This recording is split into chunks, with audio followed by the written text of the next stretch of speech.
Hello guys, so since you have finished our review unit a little bit faster, I'm going to give you something to work on that we won't actually get to with the rest of the class. So inverse functions is one thing that we're leaving out of the function unit, but it's really good to know.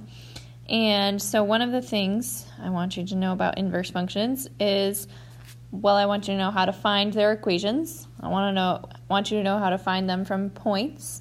And I also want you to be able to find them from a graph perspective. And once you've watched this video, I have a little matching activity for you to try.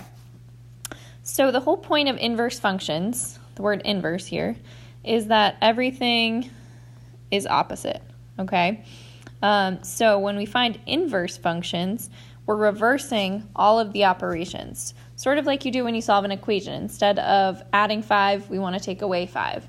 And the reason is because when you find an inverse function, what you're really doing is swapping domain and range. So that means when we talk about our domain, we talk about our x's. When we talk about our range, we talk about our y's. So we're going to swap x and y. So any point that was normally x comma y is going to become y comma x. So if you look at the list of points I have up above, we have the point 0, 1. That's my first point there.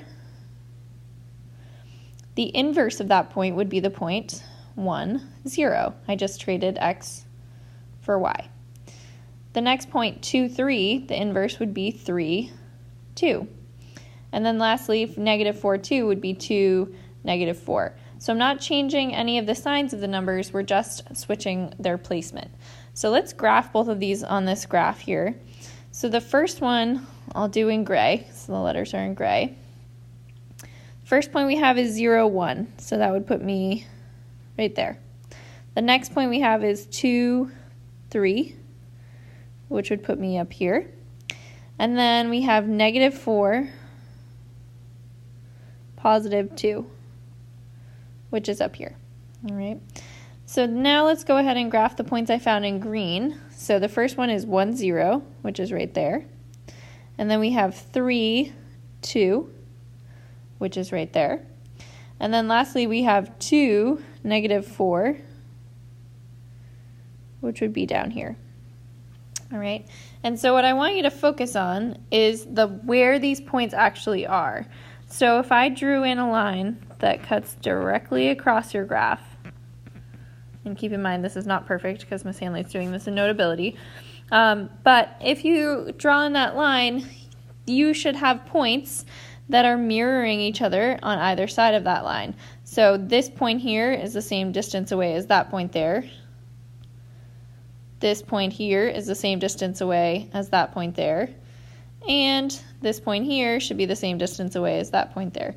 Again, if my graph were a little bit more perfect, we would have a better view of that. But they're always reflected over that diagonal line. All right.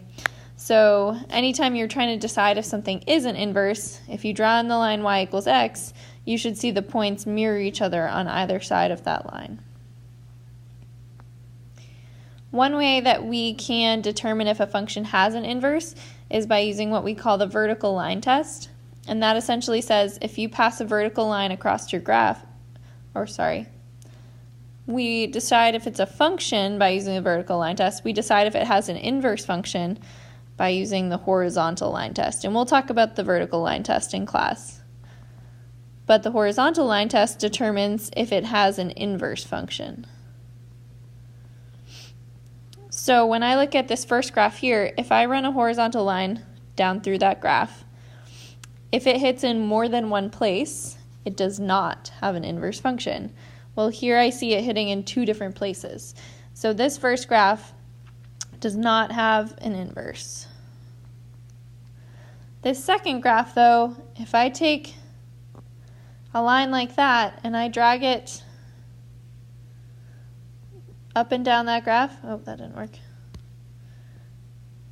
Never mind. If I drag that orange line up and down that graph, it's only ever going to hit at one point at a time, right? So this one has an inverse function. All right, and then we could go and find that inverse function if we wanted. by, oops, got rid of the actual line.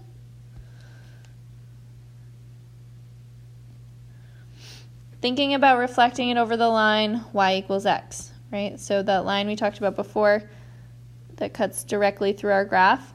Well, if we're going to find the inverse here, these points on the right-hand side have to be the same distance away. So it would be, look something like that, where you have points here that are the same distance away on this side, and points here are the same distance away on this side. When you get into higher math, you'll actually learn how to graph those things.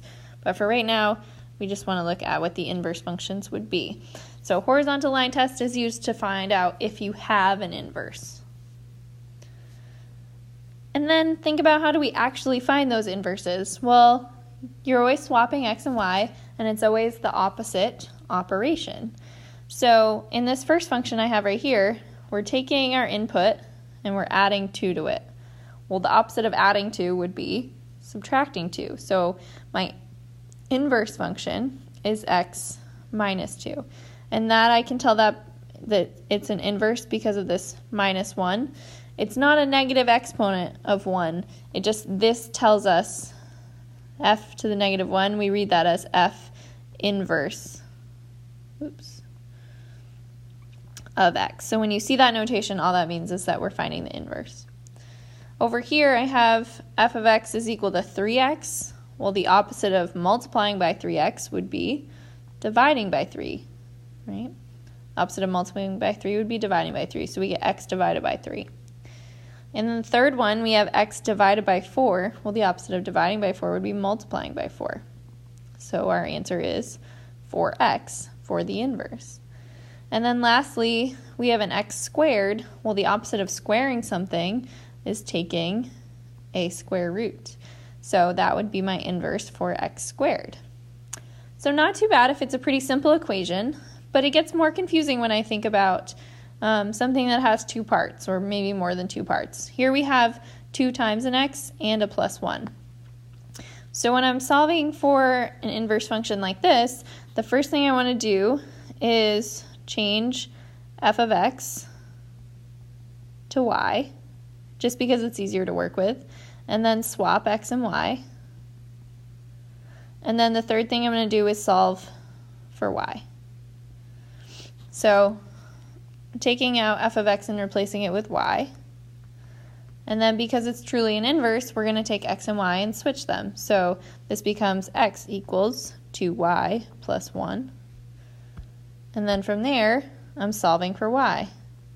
So take away 1, we get x minus 1 equals 2y, and divide by 2.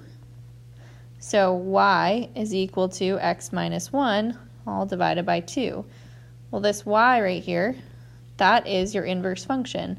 So I can write it as f inverse of x is equal to x minus 1 divided by 2. And you can see you have the opposite operations happening. Here we had times 2, here I have divided by 2. Here I have a plus 1, here I have a minus 1. But the order is important, right? Because I couldn't have x divided by 2 minus 1. That would not equal what I actually got. So you want to be careful and think about your steps to solving, but this is how you would find an inverse function.